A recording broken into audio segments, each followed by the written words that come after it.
আসসালামু আলাইকুম প্রিয় দর্শক, আশা করি সবাই খুবই ভালো আছেন। কাছে বা দূরে যে যেখান থেকে আমার ভিডিওটা দেখছেন সবাইকে আমার নতুন ভিডিও দেখার জন্য আমন্ত্রণ জানাচ্ছি। তো রাত্রের ভাতটা যেভাবে আমি খাই আর কি, সেটাই আমি শেয়ার করব। মাঝে মাঝে কিন্তু সকালে রান্না করতে একদম ভালো লাগে না, যে সব আপুরা সবসময় রান্না করতে হয় যাদেরকে, তাদের জন্য আজকের রেসিপিটা হয়তো খুব হেল্পফুল হবে। বাই দ্য ওয়ে, আজকের রেসিপি ভাত ভাজি।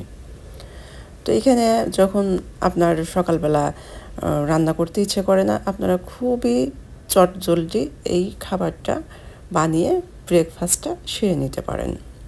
তো আমি কড়াই সামান্য তেল দিয়ে দিলাম। তেলটা একটু গরম হয়ে আসার পর কাঁচামরিচ পেঁয়াজ কুচি দেব। কাঁচামরিচ পেঁয়াজটা কাঁচা গন্ধ দূর হয়ে যাওয়ার পর্যন্ত ভেজে নেব। কাঁচা গন্ধ থাকলে কিন্তু খাবারটা খেতে বেশি ভালো লাগে না, কেমন যেন গন্ধ আসে। তো ভেজে নেওয়ার পর এখানে আমি একটা ডিমকে কাঁচামরিচ পেঁয়াজ দিয়ে ফেটিয়ে নিয়েছি।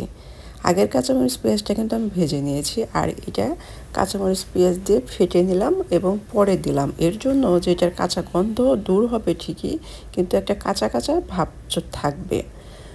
তো এইভাবে দিলে হবে কি, আপনার খাবার সময় যখন দাঁতের নিচে কাঁচা পেঁয়াজ বা কাঁচা মরিচ পড়বে তখন কিন্তু অনেক সুন্দর একটা ফ্লেভার আসবে। তো সব কিছু ভেজে নেওয়ার পর এইখানে আমি ভাত দিয়ে দিলাম 1 প্লেট। এটা কিন্তু রাত্রে ঠান্ডা ভাত ছিল। তো রাত্রে ঠান্ডা ভাত থাকলে দেখা যায় বেশিরভাগ সময় আমরা সেটা ফেলে দিই। তো এরকমভাবে খেলে কিন্তু ভাতটা আর নষ্ট হচ্ছে না, আপনার ব্রেকফাস্টটাও হয়ে যাচ্ছে। কালারের জন্য সামান্য হলুদ গুঁড়ি দিলাম, আর দেব স্বাদ মতো লবণ। এখানে কিন্তু কোনো ধরনের পানি ইউজ করার কোনো প্রয়োজন নেই।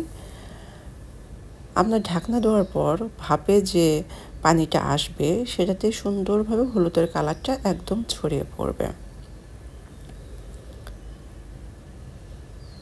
আপনি দেখতেই পাচ্ছেন কালারটা কিন্তু অনেক সুন্দর আসছে।